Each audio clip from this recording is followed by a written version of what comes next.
अस्सलाम वालेकुम। Choice news खुसूसी report में आपका खैर मकदम है। आप हैं Choice News chief editor Mohammad Mahmood Azhar के साथ। पेश खिदमत है ये खुसूसी रिपोर्ट। मुतालमा मंदिर का जो वाक़या हुआ है, वहाँ पर जो भी मजनू पागल शख्स ने उस मंदिर की बेहुरमती की है, उसकी हम सख्त मजम्मत करते हैं।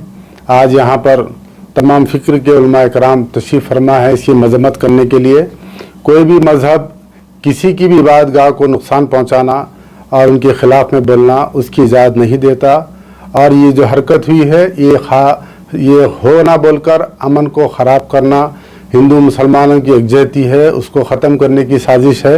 मैं ख़ास तौर पर तेलंगाना हुकूमत और हुकूमत हिंद से ख्वाहिश करूँगा कि रिलीजियस के जो ताल्लुक़ से जो आजकल जो बातें हो रही है, कहीं पर किसी मज़हब पर, कहीं पर किसी मज़हब पर जो भी बोला जा रहा है, उसके ख़िलाफ़ सख्त से सख्त क़ानून बनाया जाए।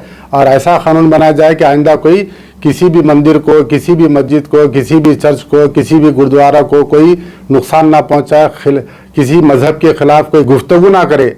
ऐसा क़ानून बने कि सख्त से सख्त सज़ा हो, जिसकी वजह से जो हिंदुस्तान का माहौल अमन, शांति, प्यार, एकजहती का माहौल रहेगा, आपसी रवादारी का माहौल रहेगा। आज से एक 50 साल कबल देखिए जैसे मिले जुले हालात थे, वैसे हालात फिर दोबारा पैदा होंगे। एक सख्त कानून की ज़रूरत है ताकि अमन और शांति बरकरार रहे। रिपोर्ट को हमारे नुमाइंदे मीर हैदर अली ने आप तक पहुंचाया। अब Choice News chief editor Mohammad Mahmood Azhar को इजाज़त दीजिए। अल्लाह हाफिज़।